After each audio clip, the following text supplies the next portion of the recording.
Hello everyone, and welcome to my channel where we talk about health in every form, shape, and fashion. Welcome. Before we get started, I want you to take note of this t-shirt I have. Head on over to shopseba.com if you want to get these t-shirts. Young, innovative designer and artist. We talk about the things that a lot of people don't talk about when they're dealing with medical illness, depression, anything. Today we're going to talk about some things that I've learned, not just from myself, but from others. And I'll start with a little story. Let me just start with a story and let you know how I came up with the things I'm about to tell you. My first experience is watching the older generation, like my father, and when he became ill, he just stayed still. He just sat. He didn't move much.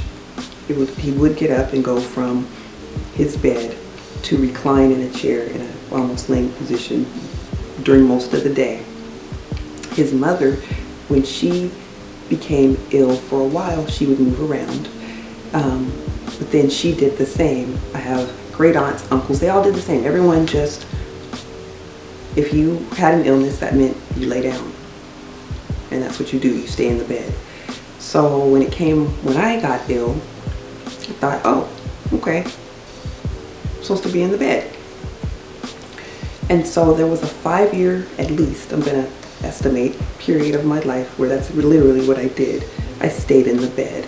I had all these things going on. I had constant pain, muscle pain, chest pain, stomach upset, headaches, dizziness, weakness. I walked with the canes. I had all these reasons and excuses not to move about.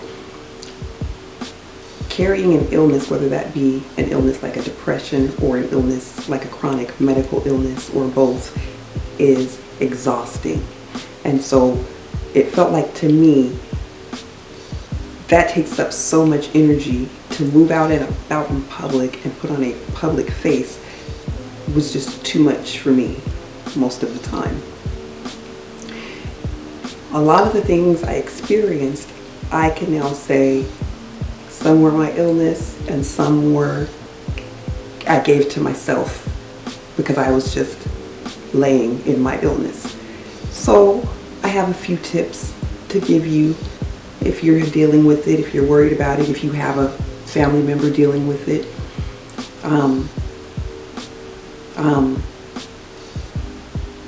Regardless of the illness, these are things I think will help. And if you know any or would like me to add to this list, let me know.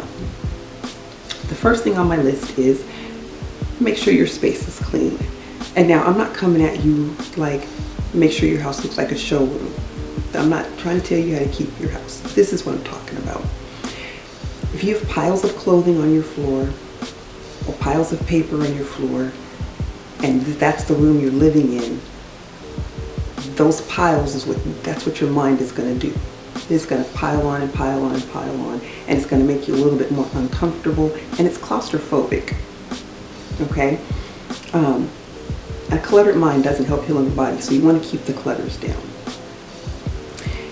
You want to disinfect. Even if you don't have a virus like a cold or a flu, you want to disinfect surfaces, door handles, remote controls, anything other people are touching, as an added layer of protection for yourself. Even if COVID didn't exist, you want to do this. You want to make sure that you're not on top of your chronic illness giving yourself an infection, which was most likely easier to do. You want to make sure that on top of the depression or mental illness you're dealing with, you're not adding to it with a body ailments. You want to make sure your kitchen isn't cluttered. So here's what I found. If I allowed my kitchen to be cluttered, meaning if I wanted to go in there and make a bowl of soup and there are dishes, clean or dirty, on the counter, or pots and pans, I would look, see the mess. My mind would say, okay, I have to clean this mess, because if you cook in a dirty kitchen, you shouldn't. And I'd turn around and I'd walk away. So now we have another problem. Excuse me. I am now adding to my stomach ailment because I am not eating. Do you see where I'm going? Dust. Here's an important one. You want to make sure there's not a dust everywhere. And not for the reasons you think. The reason you want to make sure dust isn't everywhere is a dust mite allergy is an allergic reaction to these little tiny bugs that live in house dust. You have dust likes warm, humid environments. So your couch, your beds, your even little corners, under places. And why you want to avoid this is dust allergy comes in many shapes, forms, or fashion. It comes commonly like hay fever, coughing, sneezing, runny nose. However, if you're an asthmatic or if you have breathing problems, it will make it worse. It can cause shortness of breath, difficulty breathing, and you can literally think that you're having medical problems that are more severe, and you want to avoid that. You want to switch your sleeping environment. I would live in a dark room, my bedroom, and that's where I lived.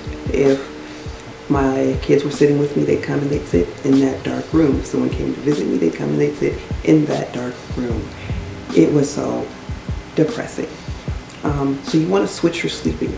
You want to move your environment. It makes you feel less caged in, and if you feel less caged in, you're probably going to be a little more prone to expend that energy to get up and move outside of your house. Don't spend your entire day in bed, okay? It takes longer for your muscles to recover from laying down than it does for you to keep moving, if that makes any sense. If you're in a hospital for a certain amount of days, then you will go to a rehabilitation center before you go home. That's to get your body used to being up and moving again. And so keep your body moving. Even if you go from your bed to a sitting position on the couch for a while. I know it's hard. It's been hard for me. I remember being in a hospital once and a nurse did that to me. I was so mad at her. So mad. But it needs to be done. I can see why it was done. It's really important. That being said, you can take a nap. I'm not saying don't lay down and take a nap, because sleep is what's going to help you heal your body.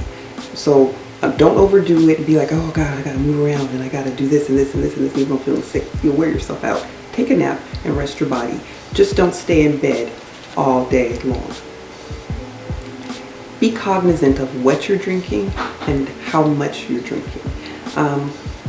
It's really easy, even for people who are avid water drinkers, it's really easy when you're not feeling well for that to fall off.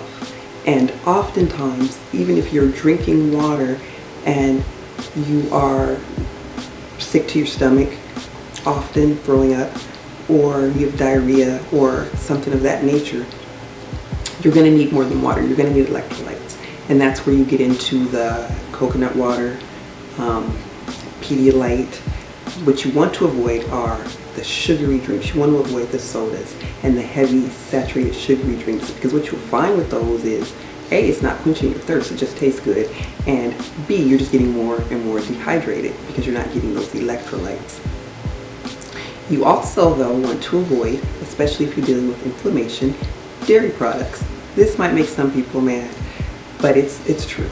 I'm not saying you have to turn off dairy for the rest of your life. That's your business. What I'm saying is, when you're dealing with something, especially something that is inflammatory, things like cheese, eggs, milk can increase that inflammatory process. So you want to watch out for that. Open up your curtains and shades. I understand that I live in a state where most of the year that's like probably easier to do than in some other places. But the importance of that is, like I said, I lived in a dark room. And so my thoughts were darker. And when my thoughts were darker, my pain was worse. There was nothing to push me to move. So if all you can do is open up your shades and let natural light in, do so. For those of people who have headaches, I get it. The headaches was one of my things. Here in this house, we happen to have these shades that you pull down.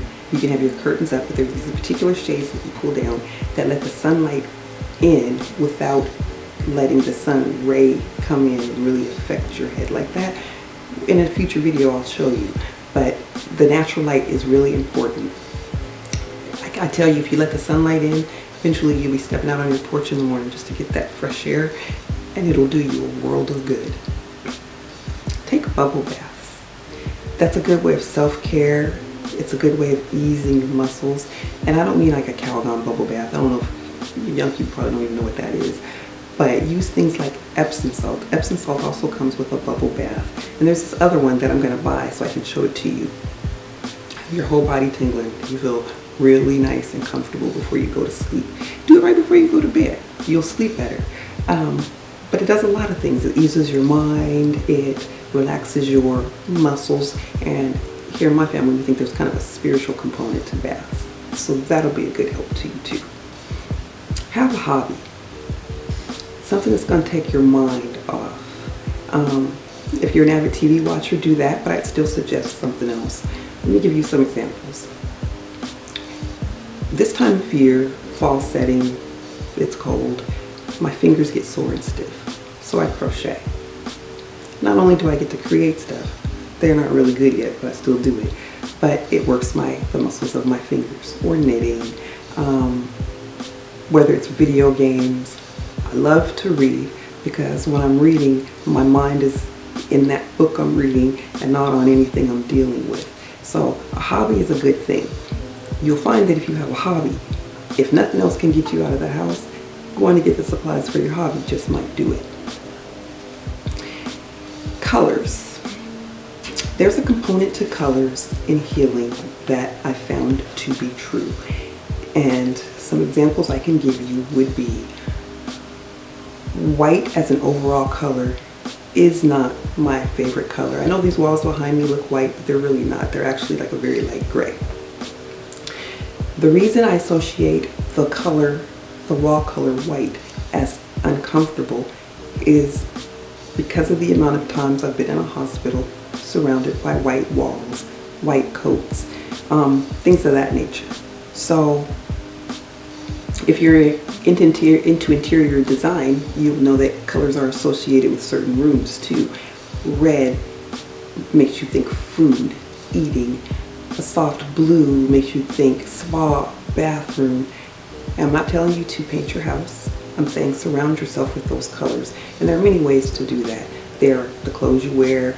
There are pillows, blankets. Just surround yourself with colors that in any shape or form that make you happy and make you feel good. You don't have to make a science out of it, but surround yourself with things that make you feel good.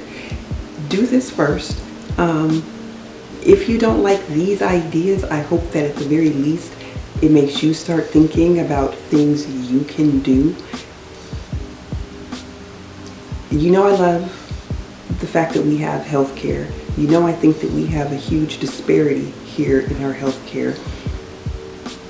So we want to make sure we're doing what we can, as well as educating ourselves. And that's what we're trying to do today. I hope you like these tips. I hope you want to hear more.